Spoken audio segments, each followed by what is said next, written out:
അല്ല, അവൻ വേറെ മതമായതോ അവന് ജോലിയില്ലാത്തതോ. നിങ്ങൾ ബന്ധുക്കാരുടെ മുമ്പിൽ ആളാവേണ്ടത് എന്റെ ഇഷ്ടങ്ങൾ ഇല്ലാണ്ടാക്കിയിട്ടല്ലോ. കേക്ക് മാത്രം എനിക്ക് ഇഷ്ടപ്പെട്ടില്ല, പക്ഷെ ബാക്കിയൊക്കെ നന്നായിരുന്നു അല്ലേ? അതെ സുഹൃത്തെ, നമ്മുടെ കുട്ടിയുടെ ഫസ്റ്റ് ബർത്ത്ഡേ ഇതിലും ഗ്രാൻഡായിട്ട് നടത്താം. ബർത്ത്ഡേ ഒക്കെ ഗ്രാൻഡ് ആക്കാം.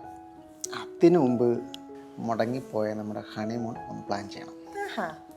അതിനുശേഷം ഫിനാൻഷ്യലി ഒന്ന് സെറ്റിൽ ആവണം. 10 മാസം കഴിഞ്ഞ് ഒരു പെൺകുട്ടി, മോൻ. മോൻ. എന്നിട്ട് 1 വർഷം കഴിഞ്ഞാലേ അവൻ്റെ ബർത്ത്ഡേ ആഘോഷിക്കാൻ പറ്റൂ. വെള്ളം അങ്ങോട്ട് വാങ്ങി വെച്ചേട്ടോ, ഞാൻ വെറുതെ പറഞ്ഞ. വെറുതെ പറഞ്ഞു. മനസ്സിലായി. ചേട്ടാ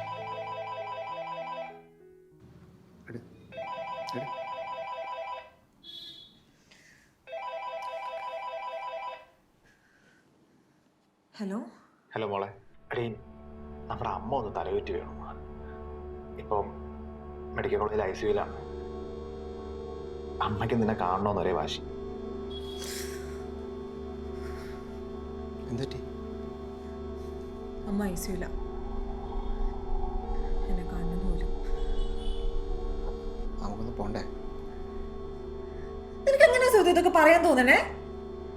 നമ്മളോട് ചെയ്തൊക്കെ നീ മറന്നുപോയോ? എടാ, അവള് പോകുന്നടാ. എടാ, പെറ്റ തള്ളയുടെ നെഞ്ചത്തെ എവിടെയാണ് അവള് പോകുന്നേ? നിനക്കൊന്നും പറയാനില്ലേ? എടാ, നീ നശിച്ചോടെ. നീ ഒരു കാലത്തും ഗതി പിടിക്കത്തില്ല. നീ ഗതി പിടിക്കത്തില്ലടേ.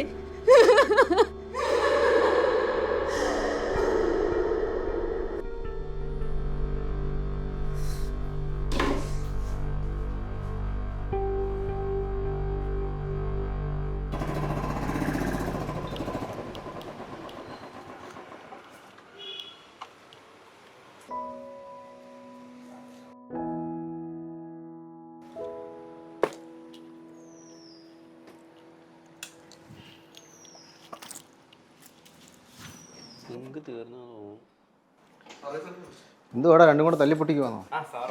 ഇപ്പോൾ ഇവിടുന്ന് പോയ പുള്ളി എന്തിനാ വന്നേ? അയാൾ ഫണ്ടിന്റെ ആവശ്യത്തിനായിട്ട് വന്നു.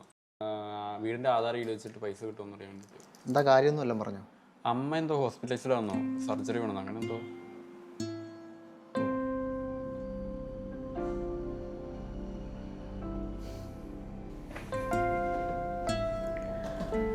സംഗതി കുറച്ച് സീരിയസ് ആടി. അത് പുള്ളിയുടെ മുഖത്ത് കാണാണ്ടായി. അവർ ചെയ്തൊക്കെ താൻ മറന്നിട്ടുണ്ടാവും, പക്ഷെ ഞാനൊന്നും മറന്നിട്ടില്ല.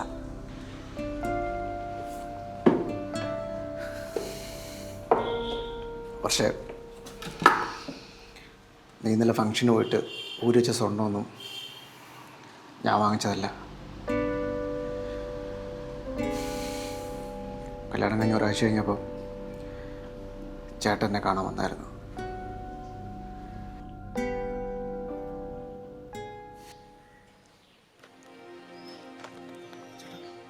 ഇത് വാങ്ങാതിരിക്കരുത്.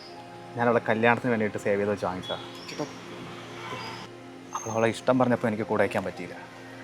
അച്ഛൻ വരുത്തി വെച്ച കടം തീർക്കാനായിട്ട് കുറച്ച് ഓട്ടത്തിലായിരുന്നു.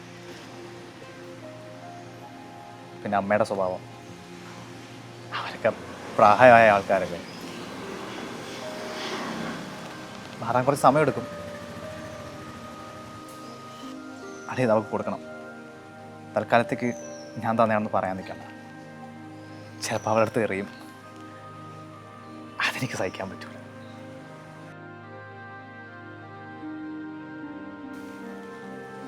എനിക്കറിയാം നിങ്ങൾ നല്ല മനുഷ്യനാണ്. അവളെ പൊന്നുപോലെ നോക്കും.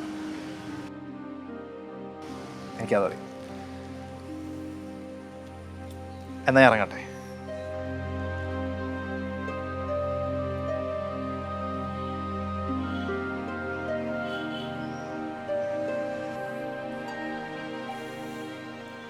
അയാളുടെ നല്ല മനുഷ്യനാടി.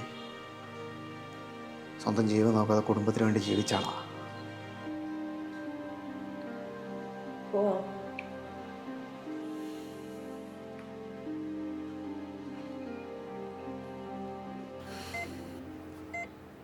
മോളെ,